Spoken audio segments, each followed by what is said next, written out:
जहां एक लड़की निशा अपने परिवार के साथ रहती थी।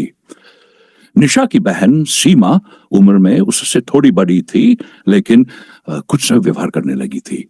निशा ने कई बार देखा था कि सीमा रात के समय अपने कमरे से बाहर निकलकर दीवारों पर रेंगती रहती थी, जैसे कोई जानवर। पहले तो निशा ने इसे अनदेखा किया, लेकिन जब यह हर रात का हिस्सा बन गया तो उसे शक हुआ। एक रात जब निशा ने सीमा को दीवारों पर रेंगते देखा तो उसकी हिम्मत टूट गई। उसने अपनी मां से कहा, लेकिन मां ने इसे सिर्फ एक सपना या भ्रम मान लिया। लेकिन एक दिन निशा ने सुना कि सीमा के बारे में गांव में एक डरावनी कहानी फैली थी। कुछ साल पहले गांव के पुराने घर में एक अजीब महिला मरी थी, जो दीवारों पर रेंगने की आदत रखती थी। कहा जाता था कि उसकी आत्मा अब सीमा के शरीर में घुस गई थी। निशा ने यह कहानी सुनी और महसूस किया कि अब उसे अपनी बहन को बचाने के लिए कुछ करना होगा। वह एक तंत्र मंत्र जानने वाले पंडित के पास गई और उसने पूरी रात जागकर एक पूजा की। उस पूजा के बाद सीमा का व्यवहार सुधरने लगा और वह फिर से सामान्य हो गई। लेकिन निशा जानती थी कि कभी भी कुछ और अजीब हो सकता है, क्योंकि उस रहस्यमयी आत्मा ने अभी अपनी पकड़ नहीं छोड़ी थी। कहानी का संदेश: कभी कभी हमें उन चीजों को नजरअंदाज नहीं करना चाहिए जो हमारी आंखों के सामने हो रही होती हैं। डर सिर्फ कल्पना नहीं, वास्तविकता भी हो सकता है। सब कुछ सामान्य लगने लगा था। सीमा पूरी तरह ठीक हो चुकी थी और परिवार ने चैन की सांस ली। लेकिन निशा के मन में एक डर अभी भी बाकी था। वह अक्सर रातों को जागकर सीमा के कमरे को देखती, यह सुनिश्चित करने के लिए कि सब कुछ ठीक है। एक रात जब निशा गहरी नींद में थी, तभी एक अजीब सी आवाज ने उसे जगा दिया। आवाज उसके कमरे के बाहर से आ रही थी, जैसे कोई नाखून से दीवार को खुरच रहा हो। उसका दिल जोर जोर से धड़कने लगा। उसने धीरे से दरवाजा खोला और देखा कि सीमा फिर से दीवार पर रेंग रही थी, लेकिन इस बार उसकी आंखें सफेद थी और चेहरे पर एक भयानक मुस्कान। निशा ने कांपते हुए सीमा को आवाज दी, सीमा दीदी, आप ठीक हैं? सीमा ने बिना उसकी तरफ देखे धीमी और डरावनी आवाज में कहा, मुझे मत रोको, अब मैं पूरी तरह से उसकी हूं। निशा को समझ नहीं आया कि वो किसकी बात कर रही है। वह दौड़ते हुए अपने माता पिता के पास गई और उन्हें जगाया। सबने मिलकर सीमा को रोकने की कोशिश की, लेकिन वह अजीब ताकत से भरी हुई थी। उसने एक झटके में अपने पिता को दूर फेंक दिया। निशा ने पंडित जी को फिर से बुलाने का फैसला किया।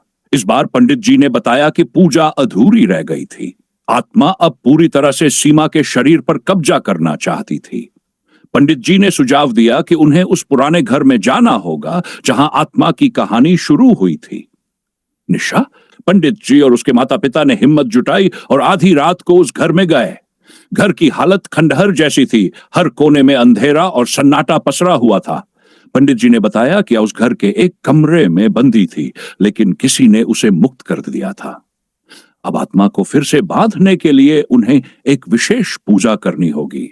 जैसे ही पूजा शुरू हुई, सीमा अपने आप वहां आ गई। उसकी हरकतें और भी डरावनी हो चुकी थी। पूजा के दौरान आत्मा ने कई बार पंडित जी और परिवार को डराने की कोशिश की।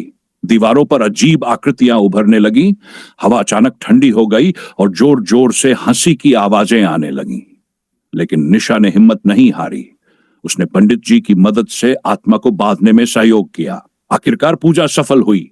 आत्मा जोर से चीखते हुए गायब हो गई और सीमा बेहोश होकर गिर पड़ी। पंडित जी ने चेतावनी दी कि यह आत्मा पूरी तरह खत्म नहीं हुई है, लेकिन फिलहाल वह वापस नहीं आएगी। सीमा अब ठीक थी, लेकिन निशा के मन में एक सवाल रह गया था, क्या आत्मा कभी पूरी तरह से खत्म होगी या फिर वह किसी और को अपना शिकार बनाएगी?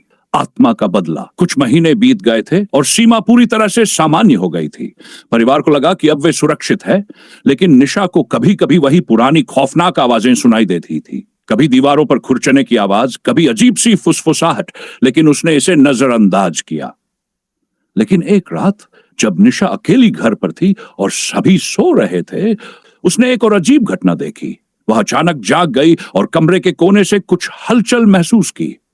उसने देखा कि दीवार पर किसी ने अपने नाखूनों से खींचा था। निशा ने डरते हुए खिड़की से बाहर देखा। सुनसान सड़क पर एक काले कपड़े में लिपटी हुई आकृति चली जा रही थी। वह आकृति अचानक मुड़ी और निशा की तरफ देखा। उसकी आंखों में वही सफेदी और वही डरावनी मुस्कान थी।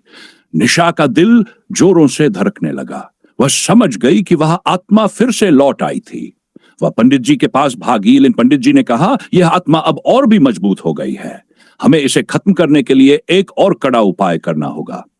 पंडित जी ने बताया कि आत्मा को वापस उस पुराने घर में लाना पड़ेगा जहां से उसने अपनी यात्रा शुरू की थी, लेकिन इस बार यह सरल नहीं होगा। उन्हें एक विशेष अनुष्ठान करना पड़ेगा जिसमें कुछ खतरनाक और अपूर्व कदम होंगे। पंडित जी ने कहा कि निशा को अपनी बहन के साथ उस घर तक जाना होगा और उसे आत्मा से पूरी तरह से मुक्त करना होगा। निशा और सीमा ने बिना किसी विकल्प के उस खंडहर में जाने का फैसला किया। रात के अंधेरे में दोनों बहनें उस घर तक पहुंची। जैसे ही उन्होंने घर का दरवाजा खोला, एक ठंडी हवा का झोंका आया और उस पुरानी सीढ़ी की आवाजें सुनाई देने लगीं। पंखों में हिलने वाली छायाएं, अजीब सी गंध और उन दीवारों पर एक अजीब सी ताकत महसूस हो रही थी। जब वे अंदर गए तो देखा कि घर का हर कोना और दीवार पहले की तरह डरावना था। पंडित जी ने आदेश दिया कि निशा को बहन पास रहकर आत्मा को शांत करना होगा, जबकि वह खुद एक विशेष मंत्र का उच्चारण करेगा। जैसे ही मंत्र शुरू हुआ, दीवारों पर दरारें आने लगीं और हवा में एक घना अंधेरा छा गया। निशा ने महसूस किया कि कुछ काला और भयावह उनके चारों ओर है। आत्मा ने एक बार फिर अपना रूप लिया। इस बार वह केवल सीमा के शरीर में नहीं थी, बल्कि वह निशा पर भी हमला करने लगी थी। सीमा की आंखें सफेद हो गई और वह डरावने तरीके से हंसने लगी। उसकी आवाज भी अब एक जैसे दो इंसान बोल रहे थे।